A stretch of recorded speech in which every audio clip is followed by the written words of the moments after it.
Round 2 of the opener. Something in there broke, and I still haven't found the fix for it, guys. I apologize, but welcome back to Wednesday Night No Remorph Show. Everybody that's out there and familiar with us, appreciate you guys coming in every week to put up with 2 opening shows right before we get in here and start jabbering like a bunch of fools. But thanks, everybody, for swinging out. We've got an awesome guest on tonight. I think a lot of people are going to be familiar with Bob from Green Room Pythons. Has a fantastic following over on his channel. Put those links below too if anybody is not subscribed or on that show and watching it. Check it out. Some good humor on there. Awesome content. Kind of sways more toward the enrichment and keeper side. A lot of great information about their habits, different things about their lifespan and husbandry. It just covers a lot of really good topics and questions a lot of things too. Some things we take for granted, and maybe there's a better way, and maybe what you're doing is just fine or better than what's brought up. So pretty open-minded show. We dig it. Does an excellent job with his kind of character skits too. He's got his brother that hops in. Good laughs when Kent shows up, terrified of the whole snake population. But anyway, check it out if you get a chance. So last week we had Chris Hernan on. We did a bunch of crazy stuff with spin to wins, random drawing, people giving stuff out. Hopefully everybody is ready to collect on that stuff. We're going to be firing some of that out here pretty soon. 2 or 3 of those we have to put on order, so it will be a little bit of time. Just be patient with us on that. But in lieu of that, we're not doing the same thing tonight. We're going back to the end of show trivia for 10 Forge coin. Jamie's going to pick something from the show tonight, pop it up at the end. First person to get it, $10 in your pocket. Bank it up. We got a lot of people banking Forge coin now. So speaking of Forge coin, we did start something a little different with that. I think if you haven't caught the last couple shows, you may not be familiar, but we've got some affiliates that are going to accept Forge coin in lieu of payment as well. We'll square up with them on the back end and make sure you get your value worth. If you cash in 50 Forge coin, it'll be $50 toward their product. But speaking of those, let's just pop them up here. We added one last week that jumped in. So we've got Gray Rider, now shedtesting.com. Charlie over there will take Forge coin towards testing. We got Graceful Pythons. They will take Forge coin toward their 3D printed stuff.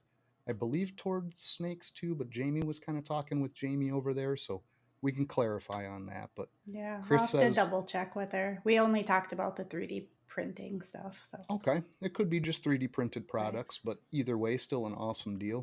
Chris at BNS, one of our show sponsors too, said open season, anything he's got over there, he'll take the Forge coin for that. So Angel Caro also 3D printing extraordinaire over there. Got some really nice water dishes, hides, all custom stuff, pretty much any color you want. Does a great job, and he's awesome to work with. So that's going to be awesome moving forward. If you guys want to arrange something with one of those groups, just let us know. We'll take it out of your Forge bank and shift it over to them so we can get it all arranged on the backside. But yeah, so that's pretty slick. Chris is still getting gypped. We're we're really gypping Chris on this. Eventually, my guilt will overcome me, and I'll just build a commercial for him as well. But until then, we get the blue-eyed boy in his arms, and we get to see that handsome little devil while we appreciate his sponsorship. So Coco2go and The Chipper, both awesome coconut products. If you do use coconut bedding, that's the top 2 for what we have checked and tested over time. We've done them pretty much all Gaps and just all the different brands. Gaps, Reptichip, there's a ton of them out there, but these 2 were superior in my mind. But Chris also does a huge variety of different species too, so don't underestimate what you can find over there if you're a curiosity person and you want to stretch your legs out into something other than just ball pythons. He's got a ton of stuff, so check him out. Chris is an awesome dude. But who do we got in the audience tonight? All kinds of friends. On it, Jamie. Pink Panther, Sammy Vargas, thank you for coming out, sir. Appreciate it. We got K&D, Corey and Dustin. They're coming up on the show not too far out, too. A couple weeks ahead, they'll be guests out here, so good to see them. Thanks for coming out, guys. Oh, we got Vance. I've got the sweatshirt on tonight. Vance at Blue Zombie Morphs, the dead man. Appreciate you as always. Good to see you. J&S Exotics, James Perry. Thanks for coming out, James. Seems to be here every week too, man. These steady supporters are awesome, man. Corey, that's a new face to me. I don't recognize that one, but always good to see new people in here. Hit that subscribe button. We're going to have better stuff coming down the road too. Well, not better, but different stuff. Dustin and Melissa, DDM, they're locals to us. Super nice couple. Yep. Really, really getting going strong on building their collection too. Got Jason Philp. That's a new one to me too. It's good to see people brought in, probably by Bob. Maybe some of that horde of keepers he's got floating around behind him like a zombie squad. But appreciate them swinging out.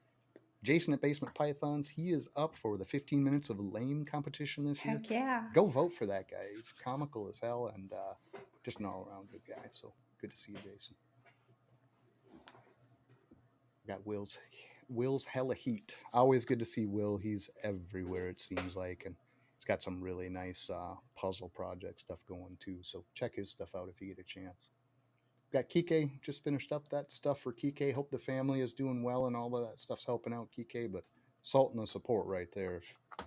If he's not supporting, something's wrong. So Ken, LMK Reptiles, appreciate you, Ken. Has a good show on every Tuesday night. I want to say it's 8 p.m. Central, but swing out and watch that. Could be 8:30. Maybe it's 8:30. I think it's Josh having a ball. Appreciate him. He had some trouble with those hurricanes and storms. Hopefully that stuff's recovering down there. Flood water wiping out ACs and stuff. But just a rough go, man. Yeah, that's a terrible deal. Brave. Hope the swimming's going well, sir. Get those lap times down. And see some of that breaststroke improvement. So what goofy. you're working on for a goal. But Tim, that's the old man. Appreciate Tim coming out every week, supporting the kids, watching his boys do their thing. And there's the other counterpart, Connie. Tim and Connie probably sitting on the couch drinking what Bob is drinking tonight. They might have a couple old fashions in their hand. Appreciate you guys for sure. Samuel DeHaven. We've got some music for Sam. He's one of these where he gets the Samuel DeHaven of the Northern Realms stepping into the chat. So we appreciate that. Probably get flagged for some Beatles overlap there, but we don't care. There's the other half of that Samuel DeHaven realm, but appreciate you, Emily. Wow, that's a pretty fantastic looking little avatar she had going there. Shauna Kana, that's the wheels behind the Fat Man machine. That's what keeps the bus on the road. Shauna gets a flat, Fat Man goes down in the ditch. She's keeping it all upright. Appreciate it, Shauna. James B., All City Serpents, he's out here every week too. I still say that's an artist that people need to look into. I don't know if he does stuff for, commission type work, but great artist. He showed me some of what he's done. Jamil, got to jump on the disco train with you. Always puts the tango dancer in there. Appreciate you, Jamil. Thanks for coming out again. We got Elias, the auction. No, the merch god. Yeah. Elias, not the auction god. Don't mistake him for Jesus. He'll get mad. Got Eric B. That is the tri-stripe. Oh, what would we even call him? I don't want to say guru, but it's almost more like a fascist position in the tri-stripe game. He wants them all, and he wants no one else doing it. Kevin over at Sugar Skull. Good to see you, Kevin. Appreciate you coming out. We got Fred at MTZ. Fred is one of our favorites, man. Got to meet him down in Daytona. It was such a good time. Smile, it doesn't stop on that guy. Yeah.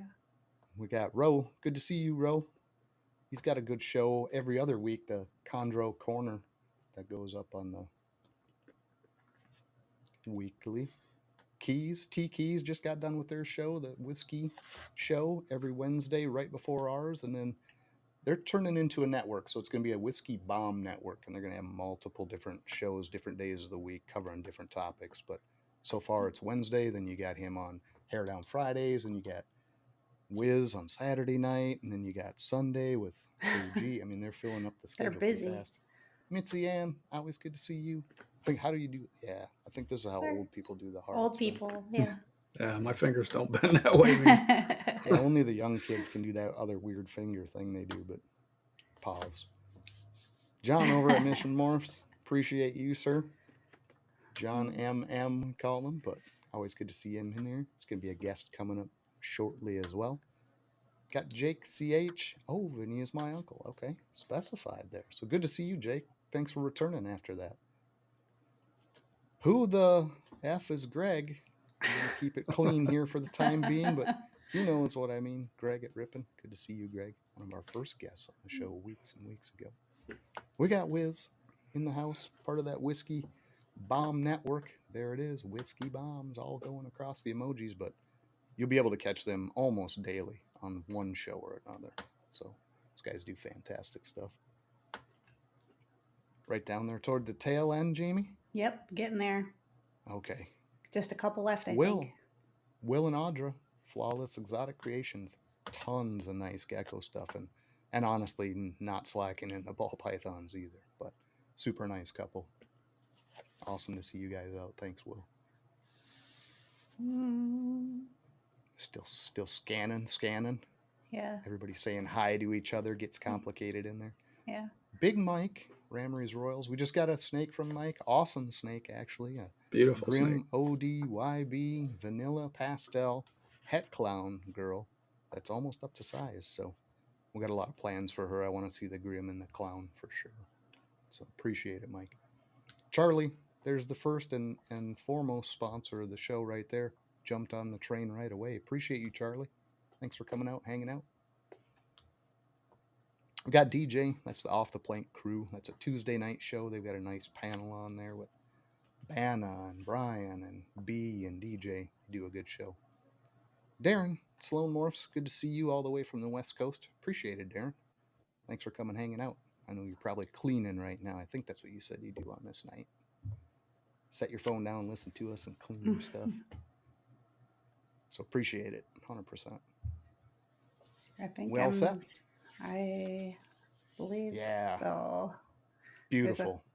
Oh, no, Rob M's a new one, but he's not new to us, just a fresh one tonight. Good to see you, Rob. Appreciate you coming out every week. There's Big Dan over at Vision Quest Reptiles. Dan's awesome. He's got some cool stuff going, too. All right. Super nice guy. Well, if that covers it, keep your ears open. This is going to be a fun episode. Bob is just a fun guy, a great sense of humor. It's just got a lot of personality, and it's going to be a fun interview. I'm going to basically just open that up, and we're going to let Jason and Bob kind of do a lot of that tonight. And I can be quiet for once. I'm sure people are tired of hearing me jabber, but we're going to go through a Charlie commercial real quick, and we'll bring Bob right out after. So thanks again, everybody, for coming out and checking out the show. We'll be right back with you.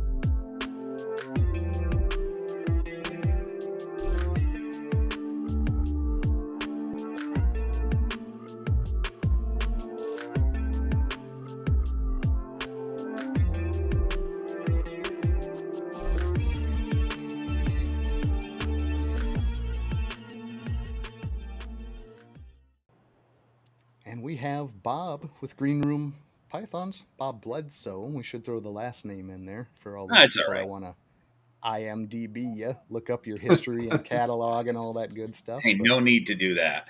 That's just a waste of time. We got a podcast going. Stay out of that IMDb, huh? Just stay out of there. Yeah. So, hi, everybody. Good to see you. Good to see you, and thanks for coming out to the show. We do appreciate it, for sure. Yeah, of course. Of course. A lot of people out here probably are familiar with you or have seen your show. Maybe some aren't, but we always kind of let the guest just give their own little bio at the beginning of this, kind of talk people through like what your history is, how you came into reptiles, and what you're currently sitting at and plans for that are. Sure. Yeah, so I have a channel called Green Room Pythons, and it's kind of the same boring story as most people. I've kept reptiles since I was a kid. And so that's kind of how I got into it. But I was just always fascinated by reptiles and learning about them. So even as an adult, there was about a 10-year period of time as an adult that I didn't have anything. But I still was always reading anything I could find out about reptiles and things like that, because I'm just fascinated by them. And then I got some snakes, and I've got a handful of ball pythons, and got a bunch of different species. I've got a couple of reticulated pythons and some black-headed pythons and a pygmy python, and a couple of secret things that I haven't announced yet, and a boa, one boa. Okay. Yeah. And the boa, is that something that you're kind of hoping stays on the smaller side, or are you totally prepped for as big as that's going to get? And Well, Handsome Dan is a Central American blood, so that's a smaller. okay. They say it's a dwarf locality, but it's not a true dwarf. He's going to be relatively big, but Okay. uh, he's pretty small still. Yeah. You've I got know a you do the super dwarf too, right? dwarves. Yeah. Yeah. Actually, I have two super dwarves, and one of them is in a hide on top of that cage, like under the M of green room. She's sitting in that hide. She's been there all day. So the other one is in shed, but they're out a lot. They don't spend a ton of time in their cage. When I'm home, they're usually out. Gotcha. Yeah. And do you have fur babies that might interact oddly in that scenario, or purely just reptile keeping? Yeah, just I only have snakes. I just moved, but in the place that I was at before, the old green room, I had a dog that I co-shared with my neighbor. It's really her dog, but that dog would come in almost every morning, but it would be before I let any snakes out. Gotcha. So Always a concern here. It's like, Yeah, don't want the cat in there, don't want the dog in there. it's always interesting when people tell me, "Oh, my snake and my dog get along great. The dog never has a problem with it." It always makes me go, until it does. Right. Right. Yeah. So yeah, I don't ever want mammals to meet the reptiles. Not so much. No, Yeah. I agree on that front. But I will behave now. Jay, I think, was prepped to do a lot of this interviewing. I'll just hush unless I really have to know. Jason, do you have We cards? Have you written questions on cards like a talk Yeah, show? right up here. Nice. Yeah. No, we have a lot to unpack, but continuing on with the animals. So it sounds like you must have gotten rid of the seagull and the halibut then. Oh my gosh, that's a deep cut. Yeah. You've seen something on the internet from an old stand-up bit that I didn't Yeah. even know was on the internet. I mean, I probably did. Really? But what's that? You didn't even know it was on there? I mean, maybe I did at some point, but I've since forgotten, because that's literally a 20-year-old bit that I used to do. So I was just going to touch on that's why I brought it up. So how long did you do the stand-up comedy? Was that just like a little short stint, or did you do it for quite a while? Or No, I mean, I still do stand-up comedy. I'm still a stand-up comic. I tour exclusively festivals now. I do a show. Okay. So I used to tour comedy clubs and colleges, and it put me on the road too much. I couldn't be in Los Angeles, which is where I sort of need to be. And I also didn't like being a road comic. So I stopped doing that kind of comedy like 10 years ago. And I took a day job, the first day job I had in years, and I did that for a couple of years. And then somebody turned me on to Renaissance festivals, which I had never been to.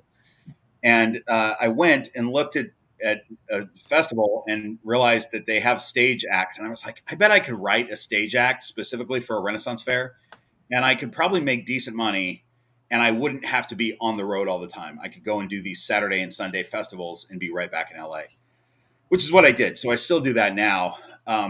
But the channel is going well, so I do less touring than I did before. Before COVID, I was probably doing half the weekends out of the year I was gone doing shows. Sure. And now this year I did, I think I did 10 weekends of shows. I mean, this past season, I did 10 weekends. So that's quite a bit. And you're, I mean, I don't remember what episode it was on that I was watching, but you had talked about um, doing some juggling in that act. Yeah, Is that yeah. right? So here's what I learned in performing a stand-up show. It's like an in-character stand-up show. It's very silly. It's nothing what I would do at a normal comedy club. But I realized after the first season of doing that I'm performing outside in the middle of the day to children and drunk adults. It's a really weird situation. It's not like being in a comedy club. And I was like, I gotta have something visual to like this. This will be better if I did something visual. And I know how to juggle, but I'm not great at it. And I've never performed it before. So I thought, all right, there's real jugglers here at these festivals. So if I just get the most dangerous thing that I can find to juggle that nobody's seen somebody juggle, then I might do okay with it. So I have like double-headed battle axes that I set on fire, and I juggle those. And I have chainsaw blades that I set on fire, and cleavers and all kinds of stuff. So the act sort of evolves into me juggling whatever people hand me for one thing, which tends to get really crazy, and then the dangerous stuff. Yeah. Hand you a blood python. Yeah. I do get people asking me to juggle snakes. I don't talk about snakes when I'm doing that, but I get a lot of people who watch my channel that come to those shows. Yeah, I can see that for sure. Yeah. Yeah. But I do get handed weird things. I have 3 times now I've been handed someone's prosthetic leg to juggle. Really? It's very difficult. They're extremely heavy. They weigh about as much as a leg would weigh. You didn't catch a name, did you? One of the names wasn't Chris, was it? Yeah, I didn't catch a name. It's happened 3 times though, including this past season. Giving me her leg. Okay. Wears the black leather top hat like Slash from Guns N' Roses, kind of. Yeah, not right. That character, no. Yeah, not quite. Okay. We're just giving Chris Eaton a hard time. I know what you're talking about. It took me a minute. I didn't even think about. Yeah, it wasn't Chris. Okay, good deal. Yeah, because I could see him doing that. I truly could. Oh yeah, he totally would. Yeah. So I've got the hat band. He says. Thanks, Tim. It's a common theme for Bob. Yep. Yeah. The hats. I try to wear a hat with a strong brim if I know I'm going to be hanging out with snakes because they like to be. I mean, this is a comfortable spot. She just crawled up there and stopped. Right. Yeah. I'm sure she'll continue crawling in a minute, but she's comfortable. So looks pretty content. Yeah. Yeah. So I got these guys here, all casts from your show. Thought I'd introduce them, but we got I think from your Halloween episode, looks like Captain Bob Sparrow there, and then of course Kent. We got Kent there in the middle in his natural form or his usual form. Showing something? I don't see anything. Yep, it's on my screen right over my shoulder there. Oh, I see it. Yep, and then Future Bob too. Yeah, and Future Bob. Mm-hmm. I don't have Amy B up there. I don't have permission to put her up there since she's not on here, but I figured it was safe to get you on there for anybody who hasn't seen it. Kent is probably the kind of the hidden star. I'm sure you get a lot of requests on that. I mean, it's pretty funny. You do a really good job with it. Kent is my twin brother who films all the episodes, but he's deathly terrified of snakes. Yes. Right. And he's not in every episode now, and people are real disappointed sometimes. My video that came out on Monday did not have Kent, and I already got comments from people. I bet you did. So how did that all come about as far as the idea for having Kent as your cameraman? Well, he's my brother. He needed a job. Just was a natural thing, huh? So, he lives at our mom's house, and she's sort of tired of it, Yeah. Yep. So he needed something to do, and nobody else will hire him. He's not the most responsible employee, Imagine that. And Mom stopped taking him to the Gap, so I mean, he's got to be able to pay for his own clothes and all that, right? Yeah, I don't know what's going on with my camera with this lighting because my lights are on. I promise you, they're like, hang on. Mine does the same. It doesn't go dark, but it'll change. All of a sudden, it'll look like I'm very angry or embarrassed. I'll turn bright red, and I'm like, what is going on? It's weird. Is it now? Yeah. Yeah. It's weird. I'll tell you what, though, the nice thing about Kent is that he basically believes all the myths about snakes that people who are afraid of snakes believe, and we get to talk through that stuff. I mean, he's also a man child, and he's kind of ridiculous about just about any subject, but especially snakes. And we get to talk about why he's wrong about these things. Yep. Is he running your camera right now? He's gone right now. I mean, it's just weird because it's bright in here. Like the way I look right now, that's accurate to the brightness. So I don't know what's going on. Oh, maybe what if I just change my setting on this? It's all good. It was just kind of funny talking bad about Kent, and you just start to fade away. I know. Yep. Yeah. All right, I changed my camera setting. I don't know if that's going to help or not. No big deal. Looks good. Thanks. And then another show you've got. So to be honest, one that kind of piqued my interest in even getting in and watching you was just the name. So you got Snakes and Scotch, or Scotch and Snakes. Snakes and Scotch, yeah. Yeah, and that's your live, correct? So that's the live stream, and I sort of the way it works is I do 3 produced episodes, and then my 4th one is a live stream. And I did that because I tour enough still that it's difficult for me to do 4 produced videos a month. And so the live stream allows me to catch up a little bit on shooting and editing, because it's easy to just do a live stream and put it up. But I do Snakes and Scotch because I like to drink scotch and bourbon and such like that. And I talk a little bit about what I'm drinking, but I also realize that most people don't care. So we go quick on what I'm drinking, I just mentioned, and then we get into the snake stuff. Sure. Yeah, the funny thing about that, so I don't believe, unless I'm forgetting, but I don't think we've ever done an edited, recorded video. We went straight into the lives. I mean, I've done them before for other things, and it is a lot of work. And so you do a bunch of shorts. You have your Green Room Python's main show, which is always a recorded, right, and edited. And then you've got your live too. So I mean, that's a lot of work. And we've talked to people that started off not doing the lives, doing the recorded, and once they switched over, it was like the switch went off, and they're like, "Man, all I'm doing is lives because it's so much easier to do." It's way easier. Yeah. But you spend a lot of time, right? Yeah, it became a full-time job.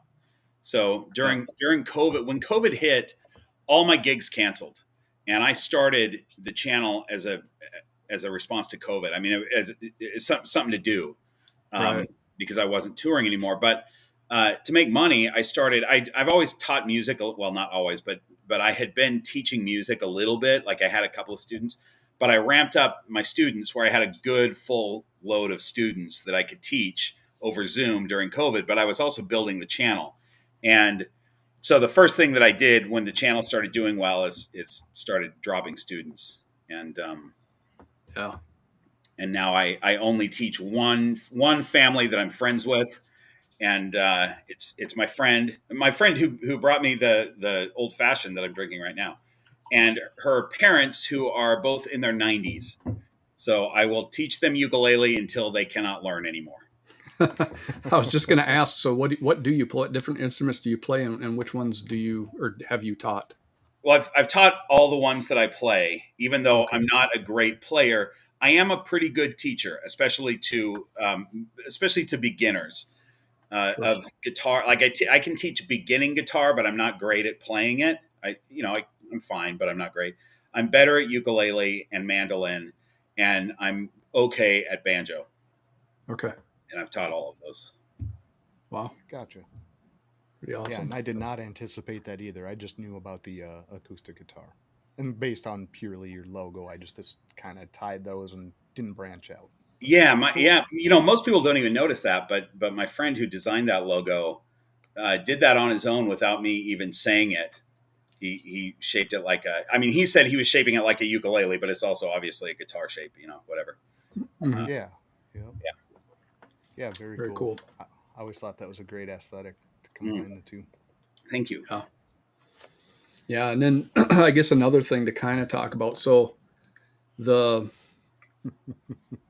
the show before you moved. So I'm very familiar with the pre-move green room, Sure. and not so familiar with the one you've got now. But do you still have all the climbing stuff? I mean, you had snakes hanging in the background on your little climbing ladder deal. I mean, they're always out and about, and somebody's always doing something. Somebody meaning one of the snakes always doing something, which I always thought was pretty cool too. And you said you have them out all the time. How many snakes total? Yeah, well, I mean, I have about 30 snakes, but they're Okay. not all out all the time. The super dwarf reticulated pythons are out more than anybody else. Okay. And but every morning, so okay, first of all, to answer your first question, right now they're climbing all over this stuff, and then I have this plant stand. Hang on, I have this plant stand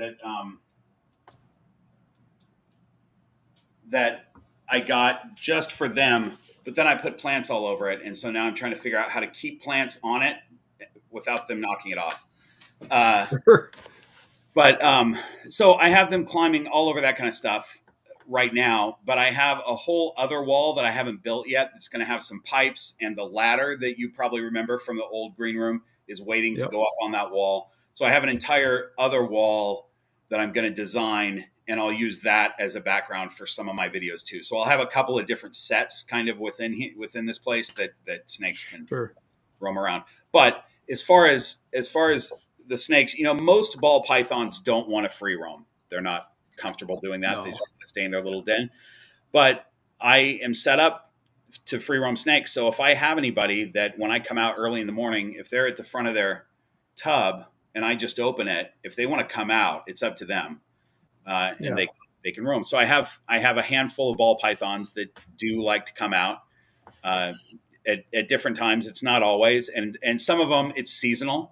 They'll come out for almost every day for a couple months, and then all of a sudden they're in their hide all the time. Yeah. And then the super dwarfs come out a lot. I have two black-headed pythons, and one of them that is big enough to free roam. And I can only free roam her when all my other snakes are back in their cages because they eat snakes. Yeah. And I free roam her a lot. I try to almost every day just because in the Australian outback, they would be cruising up to a mile a day looking for food every day. Right. And so I kind of want her to get that exercise anytime she can, Yeah, absolutely.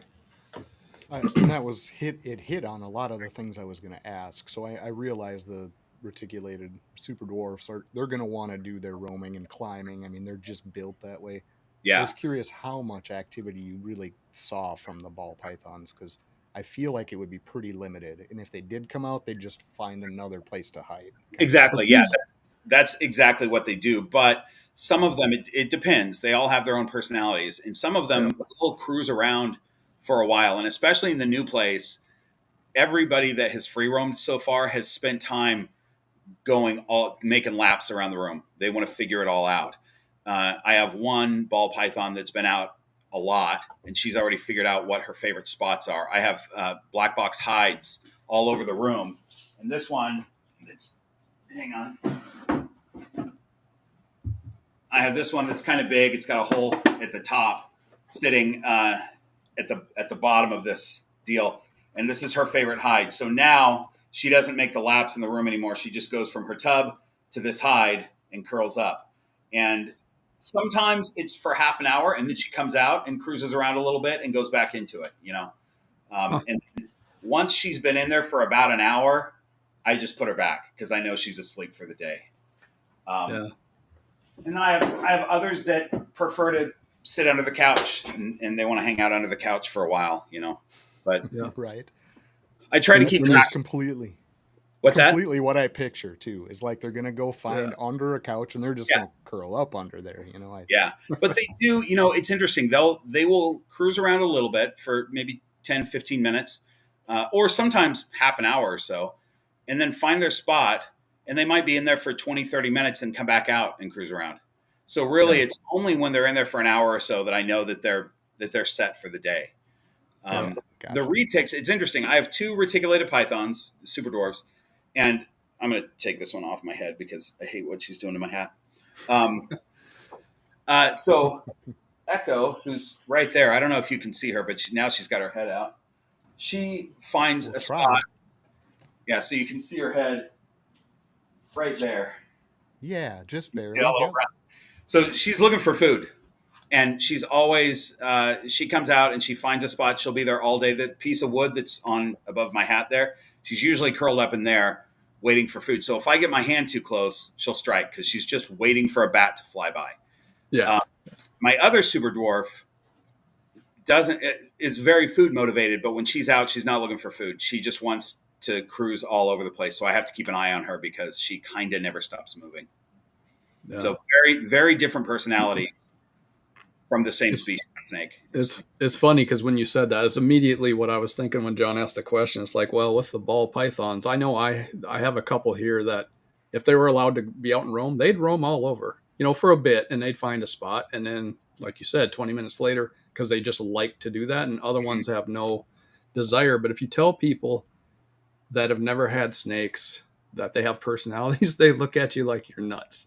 Yeah. They're like, there's no way a snake has a personality, but they do. They really do. Some are more obvious than others, right? But more unique behaviors between them rather than personalities. But it's also, it's also a thing that when you have, like, I only have 30 snakes, which is not a lot. Obviously, for my neighbors hearing that, they're like, "Oh my God, I can't believe you have so many snakes." But I can let them out and figure out what their personalities are. If I was a breeding operation with 500 snakes, they would all be in racks. I wouldn't know any of them. Even if I raised them their entire life, it would be opening a tub, throwing in a rat, closing the tub, opening a tub, cleaning it out, closing the tub. I would not know that animal. So with the amount of snakes that I have, I'm able to find out what their personalities are, Yeah, it's a very, very valid point. We're sitting right now probably at the max number that you can be at and still get to know a good portion of your snakes. Because it's just too much. It's too much work to be able to spend the time. For sure. I mean, where's the time coming from? You're not going to feed some, or you're not going to clean some tubs, or it gets to be kind of ridiculous. I don't know how people do it with the really huge collections, and we've talked about it before on this show. And obviously they have help. Typically, they've got hired help or family that's helping or friends or something like that. But yeah, it's a lot of work for sure. Right. And the other thing that helps me is that even with 30 snakes, that's still a lot of snakes. And but I work from home. I'm home if I'm not on tour. If I'm not out of town, I'm home. So I can get up and spend the time and work in between, and be sitting here editing while I'm sort of keeping an eye on a couple snakes that are roaming. Sure. If I had a 9 to 5 that I had to go to, I definitely would not be able to do that. Yeah, it's rough for sure. Mm-hmm.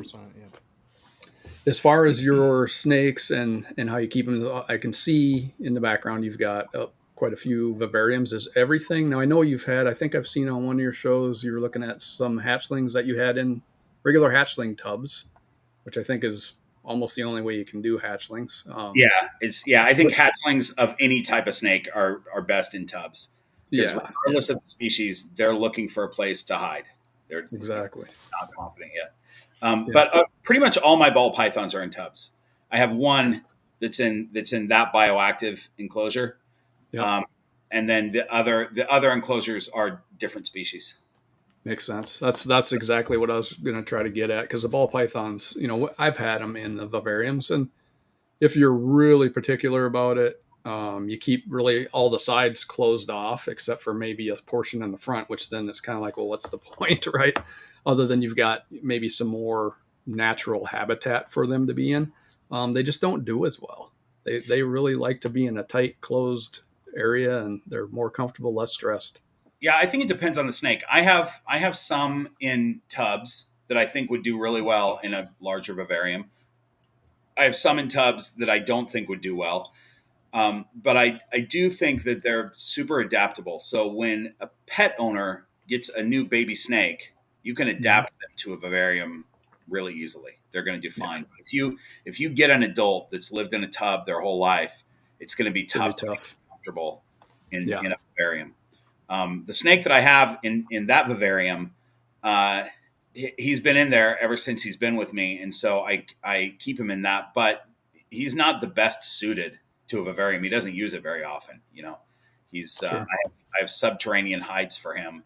which are kind of cool. He gets to, the dirt is like this, and he gets to go underground via his buried hides, which is cool. But he pretty much stays there. He comes out at night sometimes, but he's not a big mover. So I try to with the snakes that I think would do well in vivariums. They're my free roamers. So I let them out and they can do their thing and get their time moving around. Yeah, your room becomes their vivarium for that moment of time that they'd for a period of time. Yeah. That's awesome. We've talked what about about doing a. Oh, I was just Go going ahead, to John. quick get his thoughts on this, but we've talked about doing a small enclosure area in our snake room here on Jamie and I's side. We have the floor space; it's fairly open in the middle, and trying that out as we clean, as we, go through our routine. Take a few out and kind of get them in. I don't want to say a kid's playpen, but similar scenario to where No, they're it's a a little cool idea. restricted. I have a dog playpen that I use for babies. So I'll put an entire clutch of babies in this playpen with all kinds of stuff. And it's got a zipper top. So as they get big enough to where they can potentially climb out, I close the top off. And it works great for smaller ones. Now, I was just at a reptile facility. It's like a reptile rescue / education facility in Oregon. And they had a big thing that it was up against the wall, and they made wooden walls that were probably 4 feet high, and they had this big tree sort of thing in there, and that's where they put their big snakes, and sand at the bottom. So they just put their big snakes in the sand thing and let them cruise around on the tree and do whatever, which I think was a cool idea. But yeah, anything like that where you can kind of keep an eye on the snakes, whether they can get out or not, but you sort of keep an eye on them, it's great for them to do.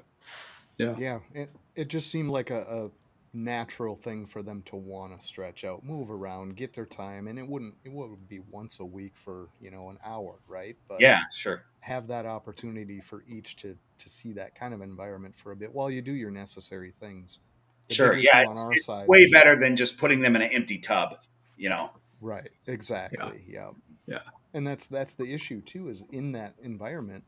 Well, you know what snake racks in a snake room look like. They could get in anywhere and cause all kinds of havoc and issues, pulling off, thermostats, sensors, I mean, it just could be a nightmare. So yeah, I have them all blocked off from doing that. But I mean, really, I guess I have thermostats on top of these cages, and snakes could potentially knock those over, but nobody really does. They just climb over them. But I've made this room snake proof as best I can, but then I also sort of keep an eye on them, so I know where they're going. And there's still areas that I don't want them to wiggle their way into, so I keep an eye, Right.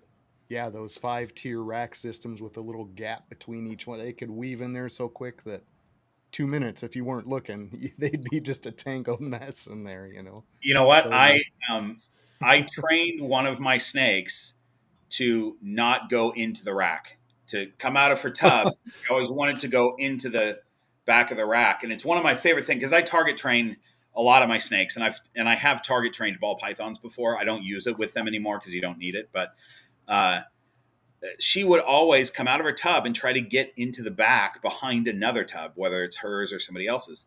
And so what I did is I took about 2 weeks and I just watched her. And every time she started to go back there, I'd take her out and put her back in her tub and not close the door. I'd let her come back out and try it again. As soon as she went in for a ways, I'd take her out and put her back in. And what that taught her is that going to the back of the rack leads to back in her tub. So it was like punitive. I wasn't shutting the tub or anything, but that's just where it led to. That's what happens. You go back there, you end up back in your tub. And she didn't necessarily want to be in her tub. So eventually she learned not to do it. And this was 2.5 years ago that I taught her how to do that. And she still will poke her head into the back of the rack and then come back on her own. Since I taught her, I've never had to pull her out from a rack. That's pretty cool. Yeah, that's crazy. And it didn't take her long to pick that up. You said just a week or so. 2 weeks. 2 weeks. They are so freaking smart, these snakes. Here's an example of how smart and how quickly they can learn something. I had a couch in the old green room. I've since gotten rid of it, but it had a big gash in the bottom. Under the couch, you can have this material or whatever. It had a gash in there.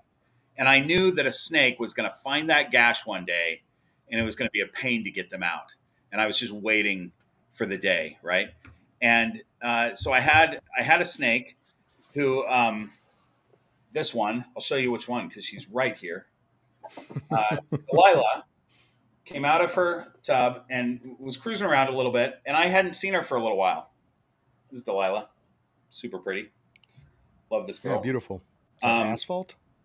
Yeah, she's a pastel orange dream freeway. Okay.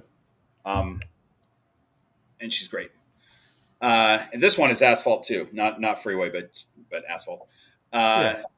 So anyway, she eventually, I hadn't seen her for a while, and I was like, oh God, I bet she's under that freaking couch, and she was. So I pulled her out and I put her back in her tub immediately. The next morning, I realized that she was in shed. So she spent a week in shed or so. Shed after 7 or 8 days, and she wanted to come out. She made a beeline to under the couch. I watched her. She went straight under the couch and into that hole. Like she knew exactly where she was going. She didn't do anything else. It had been a week, and she knew how to get there. It was Wow. It blew my mind. That is pretty nuts. But Yeah. you know, in order to survive in the wild, they have to do that one trip to safety Yeah. and know where it is. Yeah. They don't have an hour to putz around out there or something eats them. Right. Yeah. So This is, I mean, this is the thing that I tell people all the time. If, snakes are one of the most successful species on Earth. They've been around since before the dinosaurs.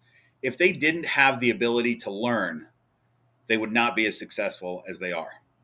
These guys have, they've got some really great built-in instincts, but they can learn, and it's fascinating to watch. One of my best target trained snakes is a pygmy python that was target trained before she was 12 grams. She could follow a target really easily. Wow. And she does it perfectly every time. She follows it, touches it with her nose, and then she gets her food. Yeah. that's really awesome. Do you feed all frozen thawed, or do you feed any live? Or I feed all frozen thawed. If I have a snake that like a baby that hasn't eaten yet, I'll try alive. Sure. But I'm pretty good at getting hatchlings on frozen thawed with their first meal. I don't usually have much of a problem with that. That's good. So that's rare too. We had our very first season. I don't think we had a single snake that had to be assist fed or even really weighted. And then the next season was a whole different story. Get in there and it seems like it turned 3%. 360 and it was just the opposite the next year, and then it shifts again and you get 8 clutches that are great. It's just really weird. Yeah, you just never know. Yeah. Have you tried any of the alternative foods? Like, I think there's some kind of a sausage. I don't even know what's in it. I feed reptilinks. Yeah. Have you? Okay. Not ball pythons. Ball pythons get rats unless they're a mouser. She was a mouser for a year and a half, and no, she still is. I have another mouser that was a mouser for a year and a half, and now she's finally on rats, which is great. As of like 2 months ago, she started taking rats. This one stopped eating rats and just eats. I'm going to feed her tonight. She's going to eat 2 jumbo mice, but it's tough, when she's not even that big, but when they're this size, you got to feed them multiple jumbo mice to give them enough food, But anyway, my point is reptilinks. I get reptilinks that are made of iguana for my black-headed pythons and my pygmy python, and they get those occasionally. And then I have reptilinks that are quail, rabbit. I don't remember what else is in there. Guinea fowl, all kinds of stuff mixed in that I feed to the super dwarves. Okay, it's an occasional meal, but I like to change up their prey items. They readily take to that. I mean, any issue with trying to get them to eat it, or? Yeah, my boa has a hard time. Okay. I try to feed reptilinks to him as well, and he'll eat them eventually, but he doesn't like them. So he's like, reptilinks tonight. Come on. Right. He would much prefer rats, mice, or quail, which is fine. Like I don't mind giving him what he likes. But yeah, I mean, with the black-headed pythons, they're the ones that really need the leaner meals, because in the wild they'd be eating mostly reptiles. They're snake eaters, Right. lizard eaters. They'll grab a man. They'll eat anything, but mostly what's in the outback is reptiles. So their body is accustomed to getting through very lean, low protein type stuff. So giving them an iguana reptilink or fish, like I fed Maya a fish fillet a week or so ago, quail, Wow. chicks, stuff I like would have that. never thought fish fillet. That is. Yeah, cool. black-headed pythons will eat anything. I actually put a short up because it was the first time I had given her fish before, and I had her out free roaming, and I just put it on a plate. I cut it I cut it in half so that she could eat both halves easily, and just wanted to see what she would do. And she figured out that it was food pretty quickly. Wow. Yeah, Crazy. That's awesome. And just take it raw, not any kind of a temp thing or any special just prep. sashimi. Yeah, I mean, I said in the video that it would be better for her if I had given her a whole fish that was appropriately sized, because a fish fillet doesn't have the bones and the guts and everything. But for an occasional meal, they also eat. Black-headed pythons eat. I mean, it depends on how you feed them, but they can eat a lot more often than just about any other snake. So I feed my blackheads every 4 days. They get a small meal every 4 days. Wow. So I never give them a large meal. They get something small twice a week, basically, and their metabolism's a lot faster. So you got a very nice compliment right there, Mitzi. And yep, sure do. First got my first ball python a few years ago. I found Bob's channel, and it helped me a ton. Oh, nice! Absolutely love his content. Thanks, Mitzi. That's nice. I'm glad that helped. Yeah, she's a sweetheart. She hangs out in a lot of the lives. So nice compliment. How are we looking on time for the hot seat? Do we have time for one more topic, or do we need to go to that? We got one more topic, but I had a quick question that I think you can answer pretty fast, because I know you're strong on the keeping thing, and you're strong on the husbandry stuff and giving enrichment and things like that. What do you feel like? I know you do breed too, but you do that sparingly. You don't produce. I don't have a lot of clutches. Yeah. Do you have plans or certain things you would like to make? Is there a particular morph or combination that you would just really like to see yourself and say, I produce that? Because that is kind of a different feel or idea to what you're doing, I think. Yeah, for sure. I love the freeway stuff, freeway combos. So I've got a lot of stuff like Delilah that I just showed, and Tiger Lily here that can make freeways, which is cool. But I also have, for the amount of ball pythons I have a lot of recessive stuff. Like I should be focused on one or two little projects, but I've got clown, pied, ultramel, sunset, axanthic. I have a axanthic het pied girl that I was going to get a boy for, that's got axanthic and pied in there somewhere. Sure. But I'm considering pairing her with a clown pied that I produced, who's old enough to breed now. She's ready to breed. I'm thinking of just pairing them up. So I'll get half the clutch will be pieds, and everybody will be het clown, het VPI. Yeah. And it would be really cool to make some VPI clown pieds. Yeah. I mean, VPI clown pieds eventually. Yeah, really cool. So absolutely. Okay. Yeah, I just hardly ever get to hear like what your plans are, or what kind of snake you'd like to produce, because I know you enjoy that side of it too. But so much of your stuff touches on the care, which is great. I mean, we need that, right? That's the stuff that draws people to the hobby. But. Right. But also, this girl, I'm gonna go for with the same male. We're gonna start doing some ultramel clown pied stuff. So, because she can make ultramel pieds, and she's beautiful. She's a big girl. Yeah. She had one baby this year. She laid a clutch that was all slugs except one fertile egg. Oh wow! That baby hatched. He's a little leopard, het pied, het ultramel, and I'm keeping him just because he was the only one. Cool.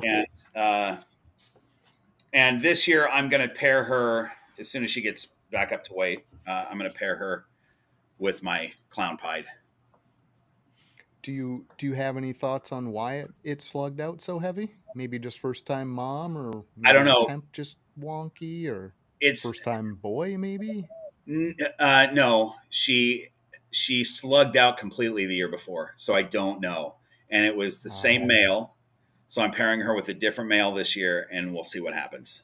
You know, but gotcha. I was happy that we got one baby out of the deal. So I know that she can at least produce viable babies. But Yeah. we Right, only right. had one out of 2 clutches, so we'll see what happens. When Yeah, you say hard slugs, to know.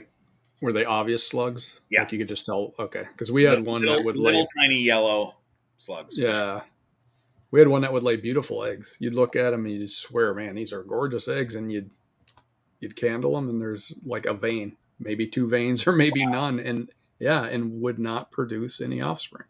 Wow. Well, Pretty this crazy. egg, when I candled it, you could barely see the veins.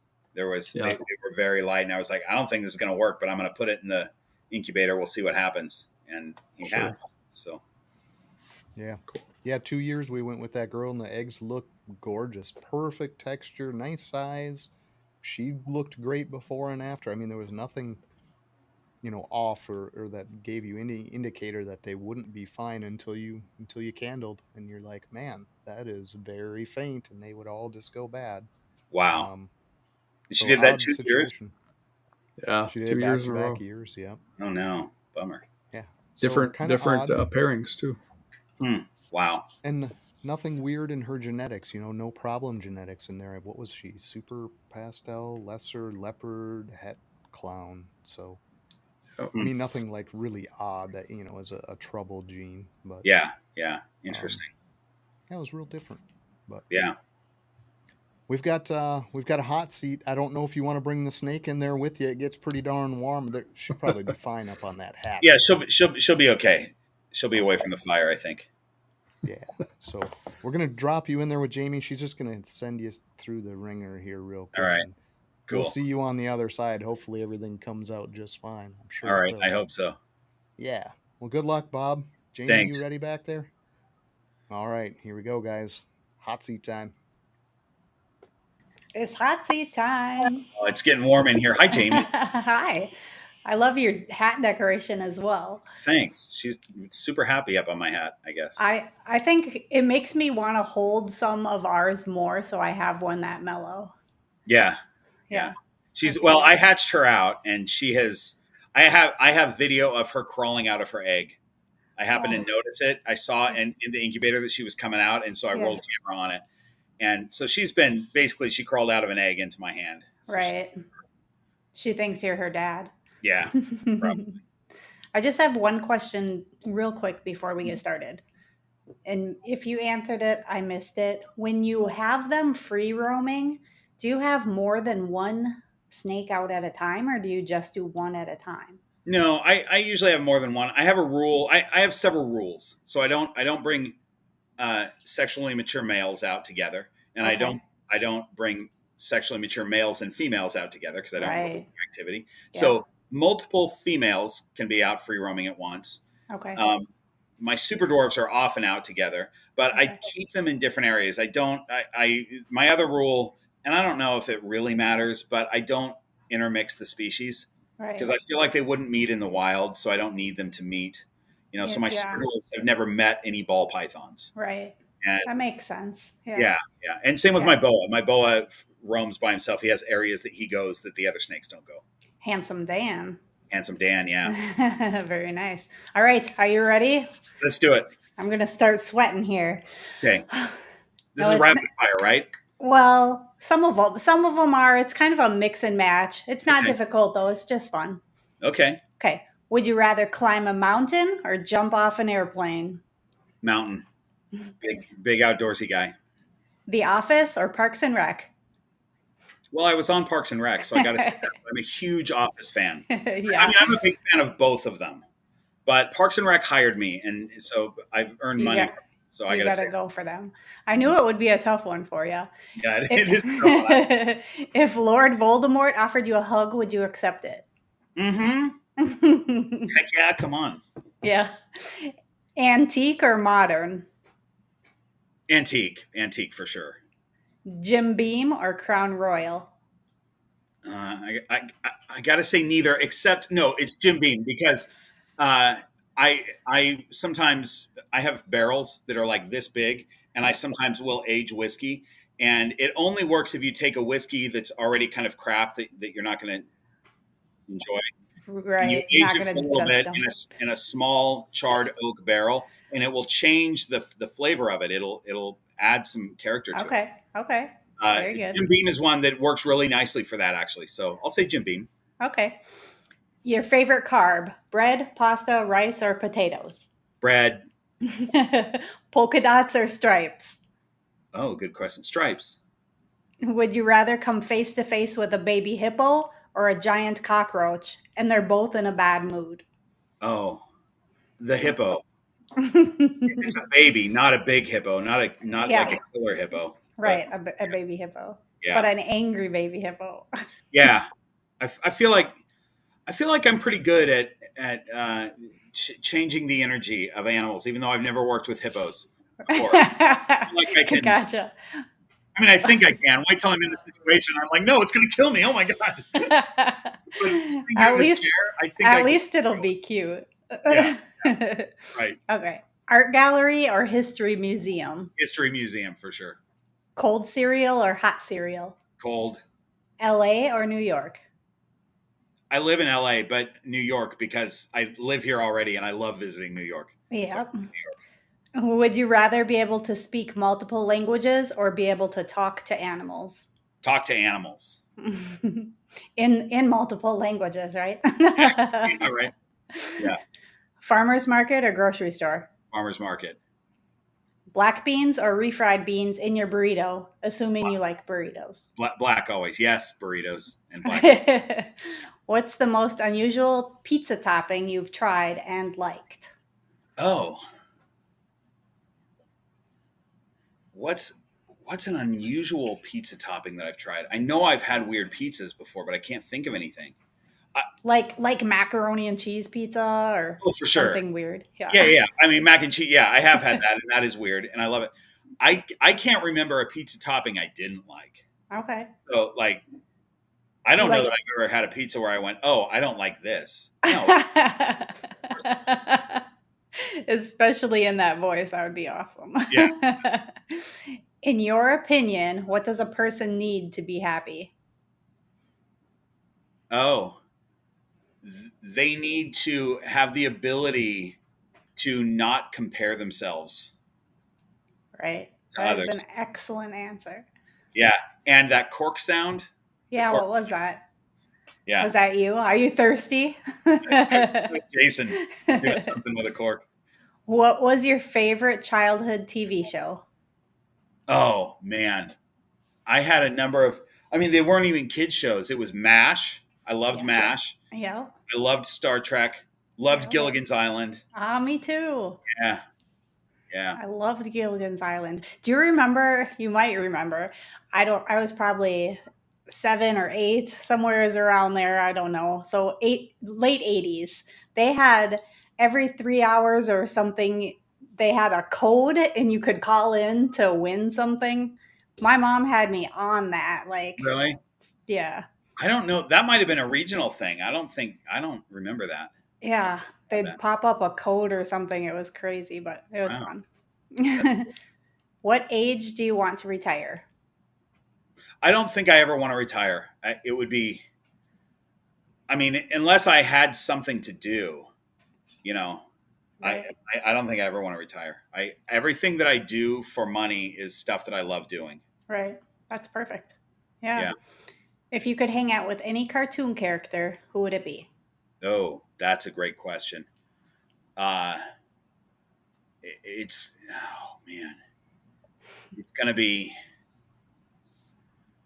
I want to say Johnny Bravo just because I feel like I need to work with him on his self-esteem. That's too funny.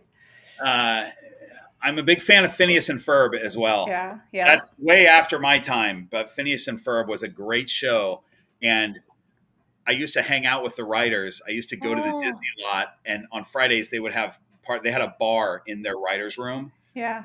like a wet bar, and I would go Yeah. and have drinks with those guys. And so I got to know the show because my friends were writing it, and it was That's freaking awesome. brilliant. It was an incredible show. That's super cool. Yeah. What if people were just some people were just cartoon characters walking around? That'd be so weird. They're great. Yeah, brain's Roger going Rabbit. crazy now. Yeah, yeah, Roger that'd be Rabbit World. Yeah. yeah, that'd be strange. Okay, last question in the hot seat. What do you want to be known for? I want to be known for inspiring people. Yep, you And- do. Yes. Thanks. But not just inspiring them to get snakes. You know, I want to be known for, Right. you know, I mean, because that's kind of, you know, Yeah. but I think I want to be known for, if I can inspire somebody to be more positive, have a better life, have a Stop better outlook comparing on themselves things. to people. That's not comparing Yeah. yourself to. I think that's a really good legacy to leave. You know, Yeah, if I you've got agree a with positive you. effect on others. That's a great answer. You did awesome. Now you can Thanks. wipe the sweat off and And I didn't. continue your interview. The snake is doing great. Yeah, she's doing good. Thank you. I appreciate it. Thanks, And Jamie. as always, everybody who's tuned in, thank you. We appreciate it. Don't forget to like, follow, share, and subscribe. All right. Well, another good hot seat. You did excellent, Bob, as Thanks. we expected. Thanks. That was fun. If you're going to inspire people to buy snakes, just send them this way over to Yeah. They Right. make some really nice stuff. We would appreciate that. But Yeah. no, I knew what you meant right away, and I'm glad you clarified that, because a lot of people are like, yes, snake sales are going to go through the roof now. Yeah. Bob's on a mission. But, I mean, Yeah, I that was do. I do love inspiring people to get into this hobby, though. It's sort of surface when I'm talking about inspiring people. Getting into the snake hobby is kind of surface level to what I'm talking about, but it's a hobby that I love, and I like inspiring. I love helping people get over their fear of snakes, and then a Yeah. lot of times people go, "I used to be afraid of snakes, and then I watched your channel, and now I have 10 of them," and I think that's awesome. I love that. yeah. It is. I like on your Absolutely. show when you bring the people on that are, some are really afraid and then some are just a little hesitant, but kind of that range, but get everybody holding a snake. And it's Yeah. funny because a lot of the people, like the ones I've seen on your show, a lot of them warm up, but some people don't, but they're not deathly afraid of them afterwards. So, I mean, either way, Right. it's a win, right? Right. So that's one of my favorite things to do is bring someone on. I don't do them all the time because I want them to genuinely be a friend of mine that I know who also is genuinely uncomfortable with snakes, and they also have to be good on camera. I don't want to bring some dud on that's going to be scared of the camera. But fortunately, I live in LA, so I know a lot of actors and comedians and other people, So I don't want them pretending. I want them to really come in at their level of where they're at, and we're going to really work on this. But I also can't, I know people that have real phobias of snakes, and I can't bring them on because it takes a lot longer to work with somebody who has an actual phobia versus someone who just is like, yeah, I've never seen one before, never touched them, not interested, I'm scared of them. That's easy to overcome. And they're going to ask me all the questions that a lot of the viewers who are not snake people. I have a lot of people that just watch because they're fascinated, but they don't know anything about snakes. And those guys are going to ask me the questions that they want to ask, Right. So, yeah, it's fun. And it's a great gateway the way it's presented on your side too. It's such a slow, comfortable introduction for people. They see you have them, that you've got them as you're talking. It's just a really nice, gentle way for people to approach a topic that isn't presented that way often.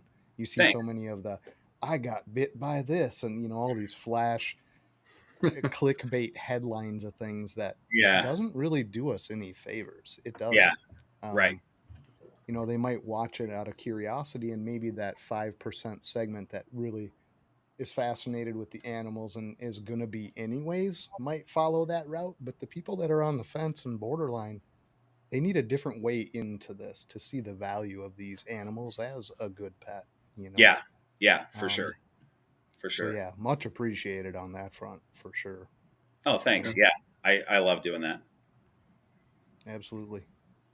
So I want to switch modes just a little bit, still on the snake topic, but you, unless I'm thinking of the wrong deal here, you went on a trip, I think with Dave Kaufman, right? Yeah, I mean, I've been on this trip twice, and I brought Dave with Okay, me on the second trip that I did. gotcha. So can you talk about that a little bit? Just, Yeah, sure. what was the point, and then what did you do while you were there, and how did it Yeah. go? I mean, So it was a trip to the Amazon jungle. I went to Suriname with my friend Amy Benzie, who is different than Amy Bentley. So for those who watch the channel, Amy Bentley produces my live streams, and she's on my channel a lot. Amy Benzie is my other friend, who is a Amazon basin keeper. okay. And she, a while back, wanted to find Amazons Amazon tree boas in the wild. Emerald tree boas, not Amazon. Emerald tree boas in the wild. And so she went to Peru, and she went to all these places. She found one basin. She didn't really care if it was northerns or basins or whatever, but she wanted to find them. And she finally figured out that Suriname is kind of an untapped place to find these emerald tree boas. And so she went like 7 different times and got all these contacts. And I went with her last year for the first time on a trip to relocate some emerald tree boas that were in an area that's where they were kind of compromised. There's a lot of people. It's a highly trafficked area. Trappers and hunters are grabbing any green snake they can find out of a tree and putting them in the export system. And they oftentimes don't survive. And if they do, they end up in the UK or the United States in not good shape. So we just went and grabbed as many as we could find out of that area and brought them 4 hours deeper into the jungle. Okay. And also on that trip, we met up with a middleman who buys the snakes from the hunters and trappers, and then he sells them to the exporters. And we basically went in and said, all right, Kurt, what do you got? And we bought all of his snakes and brought them with us deeper into the jungle and re-released all those snakes. Wow. So those were like an emerald tree boa, an anaconda, several Amazon tree boas, several emerald tree boas, just pretty much anything you can find out there he had. And so then on the second trip, it was basically the same thing, the same idea of relocating these emeralds, but also we stopped at Kurt's and bought a bunch of snakes and released those.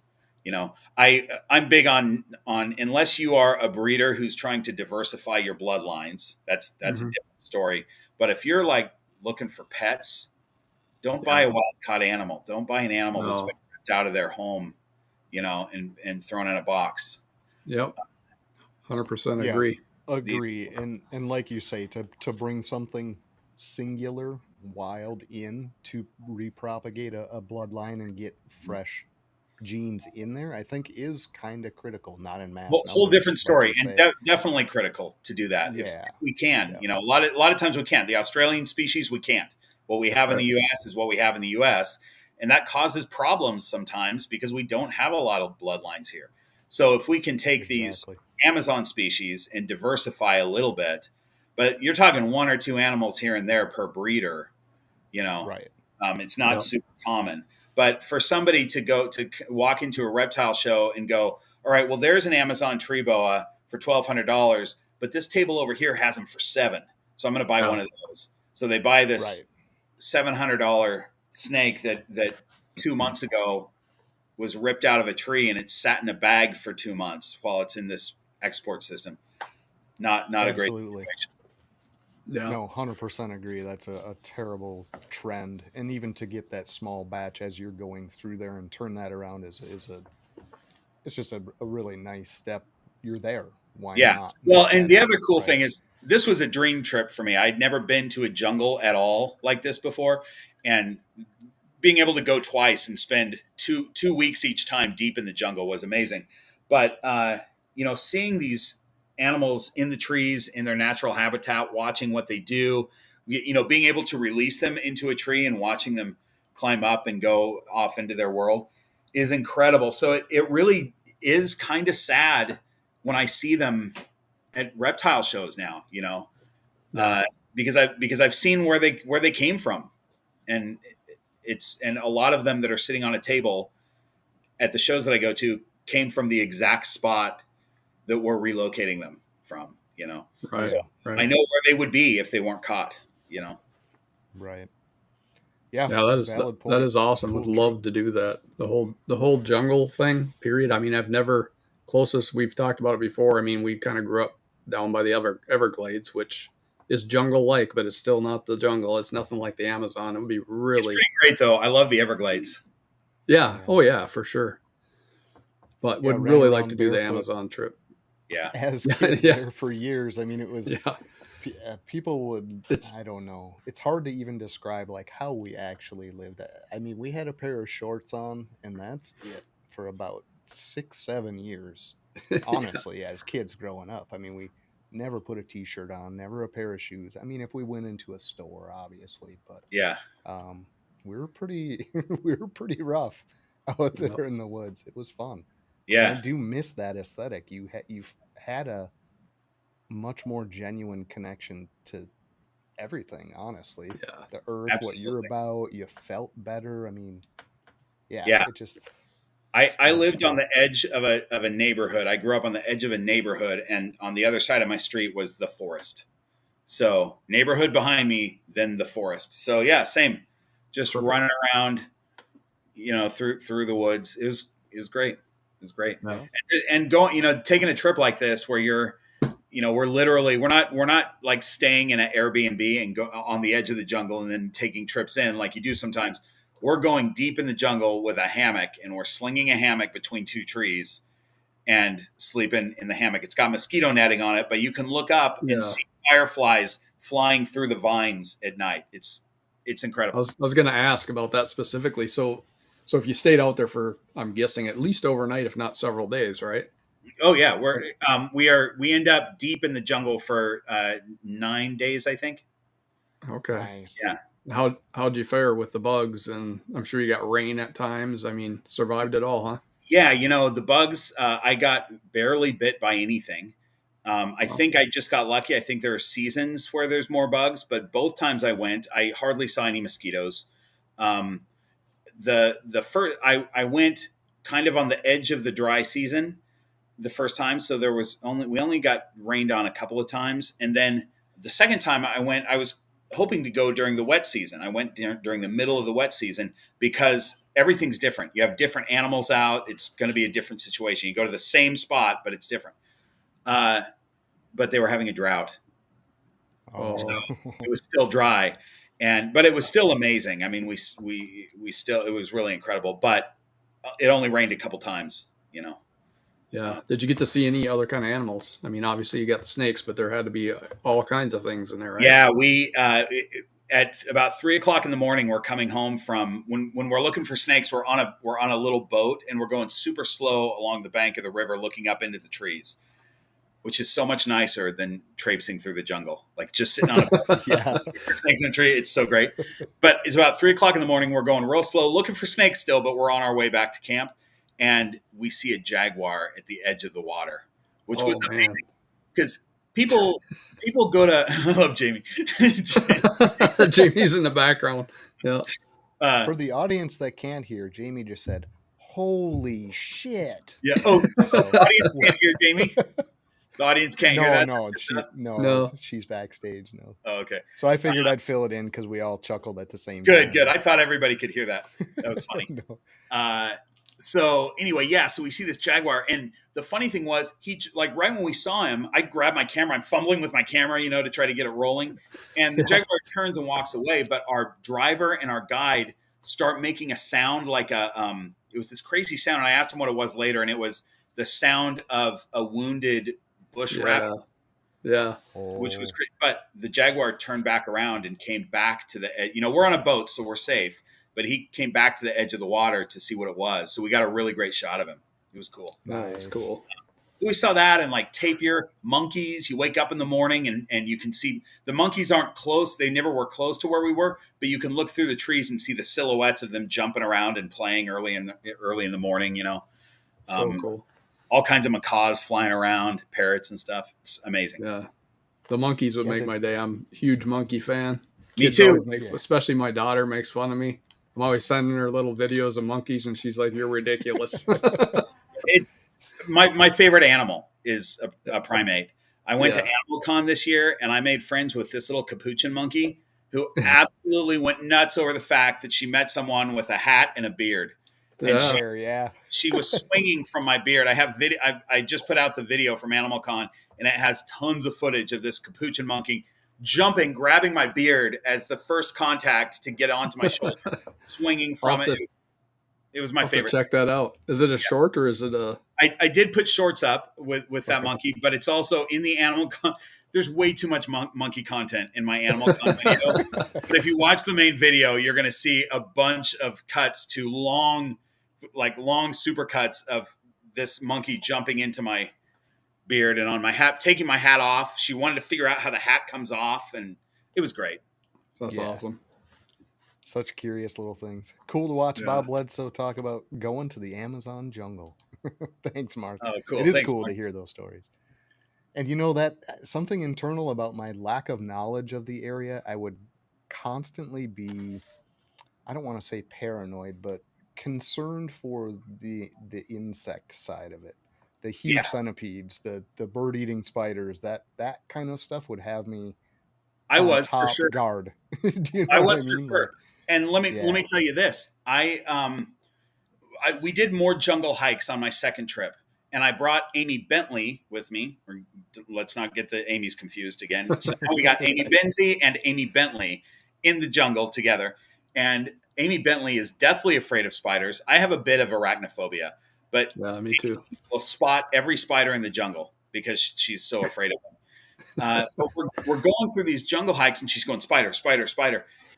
You'll see a spider the size of a freaking tarantula, which tarantulas are scary, right? Because they're big, hairy things. But imagine a spider that's the size of a tarantula, but it's not hairy and it's brightly colored. But it's huge, shiny, bright. Yeah.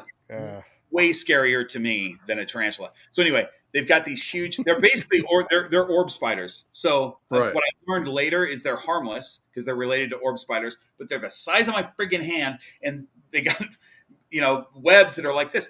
So we're walking through the jungle, and I asked one of the guides, I said, when you guys are out here hunting for like a week at a time, are you worried about the spider? Do you ever walk through these spider webs?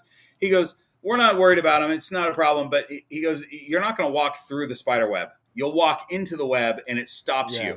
That's how it's like Lord of the Rings. Like, right. And then you've got to back out of it and like unstick yourself from this web. Yeah. Yeah. So between a lot of the little clumps of land and stuff in the Everglades, it'd have huge high power lines, right? Well, in these high power lines, you'd swear someone threw fishing nets up on these lines as we're walking along. But the closer we look, you see these hubcap-sized spiders in the middle of these fishing nets, and you realize that's not a fishing net. These things are catching seagulls, all kinds of junk as it flies through. And I'm like, they're killing bald eagles out here. This is I mean, they're literally almost hubcaps size. I know. They're insane. It's very scary. It's creepy. What I did learn, though, about being in northern Suriname, which is where I was. Suriname, by the way, just so people have an idea, is it's the northeast side of the continent.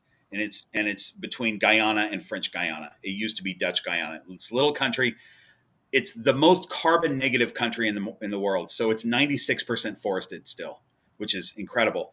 But what I learned is that most of that scary stuff that you hear about in the Amazon is not there. So there's this parasite that men specifically are worried about if they go in the water. Say what it does, but a lot of you know because you've heard it. It's not there. They don't have malaria there. So I got to stop taking my malaria pills. Like there's all the scary stuff that you hear about the Amazon is not in that particular area. So nice. Good place to go. Yeah, nice little tidbit because that's all the imagination bugs crawling around in your head. That's what's there. Yeah. Well, even like I didn't think I was going to be able to go swimming because there's piranhas in the water. But when we went deep into the jungle and pulled into this first village that we stay at, I see all these kids in the water, and I'm like, how are they? You can get in the water here? And they're like, yeah, we have big black piranhas, which are scary, but they all stay in the middle of the river. They don't come to the shore, so you can be in the river. So I would swim. I'd be in the water for 3 hours during the day, in the middle of the day. You bring a Nice. like a parasol, like an umbrella thing to protect you from the sun, and go hang out in the water. Right. Oh, nice. Yeah, something I've heard too about the piranhas that they're so I guess with kids splashing around, but it's almost like sharks. So you got to have the motion, and then the other thing is there's species that don't even feed on live stuff. So it'll be something that shouldn't say live, but something that's injured, that's giving off a scent, or something that's dead, and they'll devour it. But the old films that you see where you go in the river and the piranha just attack and you're just a skeleton within seconds is really not a realistic deal. And the trappers and hunters have told me that if you go swim, you could go swim, and the piranhas might be there, and they'll just come up and check you out and leave. It's blood. Yeah. You don't want to be bleeding in the water. Yeah. Yeah. So Dave has his fishing channel.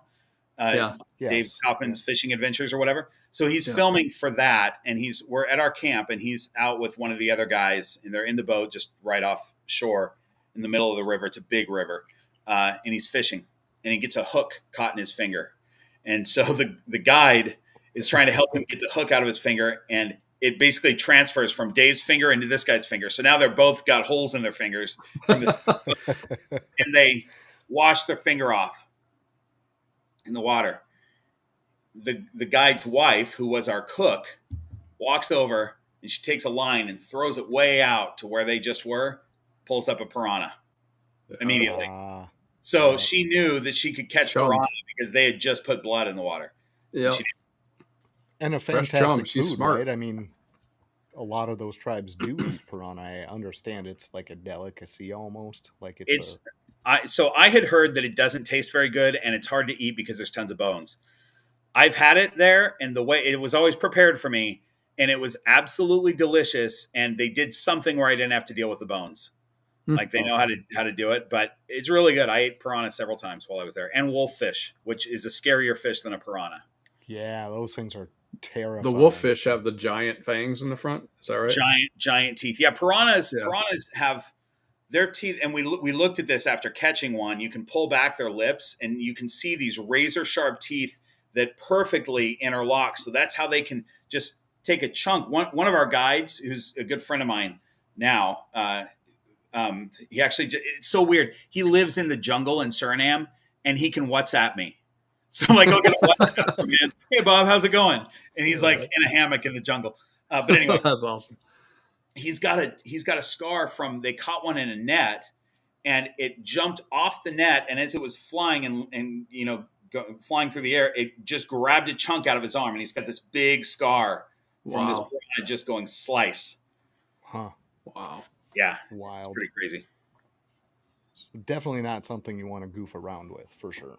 No. Those are scary fish.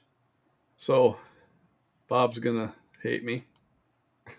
Oh, God. Because he's very humble, but I want to go back to the spider thing because I saw a movie called Big Ass Spider. Did you watch Big Ass Spider? I haven't, but I'm going to watch it. I saw the trailer and I'm like, you know what? I'm going to watch this because I hate spiders. So I'm always, any of the arachnophobia type movies, I'm always watching those. I tell you what, it is one of the only, I've done a lot of like independent films and stuff, and they always turn out terrible and I hate them. Big Ass Spider actually is funny and it's well done. It stars Greg Grunberg, who was in Star Wars and stuff like that. He's been in tons of stuff. He's super funny in it. It's good for being a cheesy monster movie. It's good. I'm watching it. It looked good to me. Yeah, I play a character that you don't see much after the first 10 minutes or so of the movie, but it's not bad. It's not bad. Does the big ass spider get you, Bob? Does it get you? It did not. It did not. Okay. And I wanted they had considered doing Big Ass Spider 2, and I wish they would have, because I didn't die in the movie. So I could have come back. Yeah. And I told the director, I was like, please let the spider eat me. Like, I really want to be killed by this thing. But they didn't end up doing the sequel. So Jamie, you should have everybody in the chat go watch Big Ass Spider and have the whole trivia thing on that movie next week. Yeah, absolutely. Yeah. Well, it looks good. I had to ask about it. Yeah. Oh yeah. There's a lot on there, and I hinted at the IMDb because I did want people to go check it out because there's a lot of I don't want to say cameo stuff, but you've been in a lot of stuff, A and that's lot of super stuff. Yeah. interesting to me. But I've done a handful of things. Not lately. I did have a movie that just came out, but really that's the only thing. I mean, since COVID hit, and even before COVID, I wasn't doing a lot, you know. okay. And It, now, like I'm auditioning a lot, but I haven't booked anything in a while. And just if something comes up, I might be on a show or something like that. But it's not. I never count on that work. it's funny when I first watched your podcast, I was like, man, I swear I recognize that guy, and I could not figure out. Bob Bledsoe, the name didn't ring a bell, but I could have sworn I recognized it, and it was the Parks and Rec scene. Oh yeah. And yeah, I went back and I saw it, and I'm like, oh my God. And Yeah. the first thing I thought after seeing, like Kent and then the part in there is The Office, which is funny because you brought it up on the hot seat. The Office would have been perfect. Like, you should have been a regular on there. That's my opinion. But I think it would have worked out. I honestly think it would have worked out great. I wish you were one of the producers. Right. I wish I was too, for lots of reasons. Right. But no, Bob's pretty humble. He's been in, I think if you just go on IMDb, it's like 36 mentions in here, plus production, plus writing production. Is that a different? Yeah, I mean, I get hired for different things. I do. I did some reality show stuff where they hire me to they call me a story producer, but that means basically writer. Okay. You write the Yeah. reality show. Right. Very cool. Yeah. So in that element or in that segment of what you've done, is there something that stands out in your mind that you can just go back and look to and just go, I'm really glad I was part of this, and you really are proud of like your contribution to a particular project? Is there one that just stands out and you just go, this one I'm really glad I did? Yeah, well, I mean, Big Ass Spider is one of them, just because most of them, even though I had a small role in that movie, most of the movies that I've done, I'm like, oh, this is embarrassing. I don't want anybody to see this, But then, TV shows are always small roles on things. I've done a lot of kids shows that I really enjoy doing because they're fun. There's way less pressure. People aren't stressed on the set of a Disney show or a Nickelodeon show or whatever. Right. Those are always fun. But really, for an actor like me, who's just a guest star, co-star actor occasionally, you're really going in for a few days. You might be there for the entire week, depending on your part and how they're shooting. But you're only going in for a few days and doing your thing, and then you're done. I did a movie that still was a terrible movie, but it was terrible because it's geared towards kids. It's called Dolphin Island, and that was my favorite project to work on because we shot in the Bahamas. I was the bad guy in the movie, so I had a nice role. And Nice. a couple of weeks in the Bahamas swimming with dolphins. It was Right. It absolutely was pretty rough. Yeah. Yeah. It was super A bad guy. What kind of bad things did you do? Yeah, How were you- I was an attorney, and I was an attorney Well, there you go. End of story. who was trying Well to said. pull the main girl away from her grandfather. She was living with her grandfather, and I was trying to separate that situation, and she would have to leave her dolphin. So I was a bad guy, but like a bumbling attorney, like a bumbling bad guy. It's a movie for kids, basically. So Sure. Okay. yeah, it was fun. So That's awesome. I got to ask about one more. All right. Just because I thought it was hilarious. I actually wanted to show it on here, but I'm like, no, I'm not going to do that. People can go look it up. Forcefully sharing some Lord. I thought it's just a skit, right? But I was dying laughing. I'm like, oh my God. So what was that all about? I was writing sketches at that time. I had a manager that was trying to get me in with Saturday Night Live and Mad TV. This was years ago. And so I was writing sketches and putting them up on a YouTube channel at the time, just so that he had, like, I wasn't even trying to get traction on the YouTube channel. I just wanted him to have material to show these people.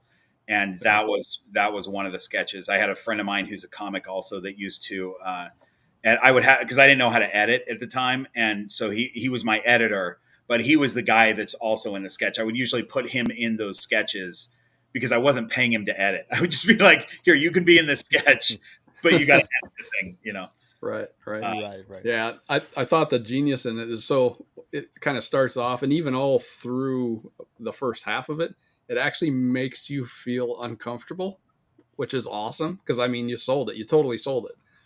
Makes you feel uncomfortable, but at the same time, you're laughing. I don't know how that combination works, but you pulled it off. Pretty cool. Thanks. People should check that one out. It's easy to look up. Bob Bledsoe on YouTube, forcefully sharing the Lord skit is. And it's also, you can see what I look like without a beard. Yeah. In most of these projects that we've talked about, you can see what I look like without a beard. Yep, fully shaven in that one. Yeah. Hiding that baby face under there. Right. Exactly. like most of us, if we don't have some kind of facial hair, it's hiding the baby face. But yeah, we won't keep you extraordinarily late. We go to the West Coast, and it's odd because you guys are so early there, but like our East Coast people are like, dude, I gotta work in 3 hours. I gotta do, so we do try to keep it a little shorter for everybody, and appreciate you coming on 100%. But we are going to kind of wind down. We try to hit that hour and a half almost every week to keep it consistent, and like I say, be gentle on those East Coast people. But we'll drag Jamie back in because we always do this at the end of the show.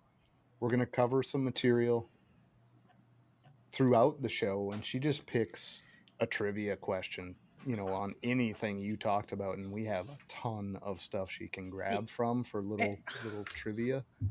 It was so hard. Greg, thank you for the comment. That's really nice. Yeah, awesome. Greg's agree, a Greg. Nice guy, but 100% agree. I have 3 trivia questions because I couldn't decide.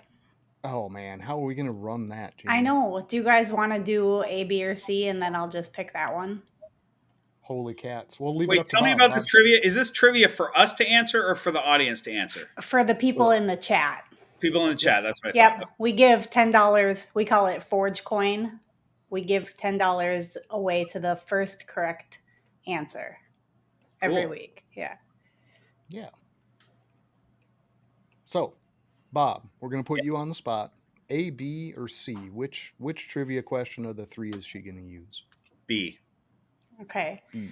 All right. B is actually a trivia question from within the chat. Oh, what? Wow. Yeah. Okay. So it's hopefully people were paying attention. B. Yep. B is not a question about Bob, but it is. What is Mitzi Ann's daughter's name?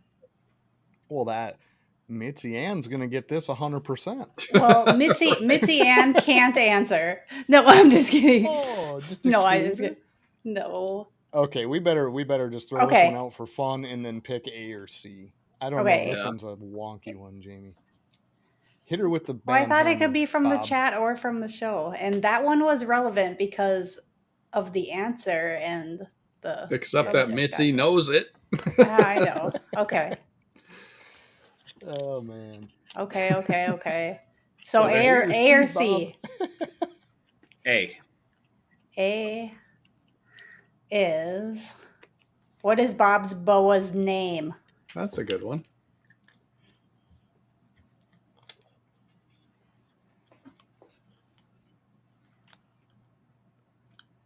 You guys, while they're answering that, I'm missing my super dwarf. Uh-oh. She's been out this time. She came out of her hide at some point. I don't know where she went. Correct answer is Greg with Handsome Dan. Yeah, first correct answer. Yeah. Just by a smidge, though. Yep. Oh, Mitzi almost got that one too. Yeah, she did. Oh no! Wait, James B was the first with. Well, Dan. he didn't say handsome. He just said Dan. Well, I mean, it's you guys handsome. figure that out. I'm going to find Echo real quick. Hang on. Yes, find Echo. He says you guys figure that out. The boa's name is Handsome Dan. Okay, are we going to be technical and put James B out on the plank? Because Dan's right. His name is Dan, and I think handsome might be more an adjective or a descriptor. I don't think so. We'll ask Bob, but I think his name is Handsome Dan. We'll put it in Bob's lap as soon as he finds I always Echo. say Handsome Dan. You know. Okay, so I always- Handsome Dan it is. Congratulations, Greg. You got your Forge coin under your belt. We had a decision made. It is Handsome Dan. So. But Bob, what's can't the- thank you enough. 100%. What's the that? Go ahead, inspector? I'm sorry. What's the inspector? What is he? Yeah. He is banana super inchy orange dream firefly. Okay. He does have OD. I wondered if there was OD in there. Mm-hmm. Yeah. Okay. Sorry, John. I had to No, know the you're answer good. to that question. The trivia. I was just going to thank everybody and thank Bob again for taking today and sitting down with us and joining us, because he has plenty else to do other than sit through a trivia question while he searches for lost snakes. That's the thing. I just wanted to make sure she wasn't in a spot that I didn't necessarily want her to be. It's a snake-proof room. She's in here somewhere. She's safe. Right. Yeah. Oh, you didn't find her yet? No, I haven't found her. Oh, no, definitely find her. We'll do a I'll find closing video. We'll catch you on the backside too. But anyone you want to shout out, anyone from your horde of keepers maybe that you want to mention, anybody special you want to shout out? I don't know who's here because I haven't been looking at the chat. But shout out to the Horde of Keepers. Just that's my Patreon group, and they're a lovely community over there. Love those guys. So shout out to them. Yeah, absolutely. Awesome. And we didn't link your Patreon, but definitely consider Bob's Patreon. All your other links should be in the description below. But thanks again, Bob, and hang out for just a couple minutes. Audience, thank you very much. We got another great show next week.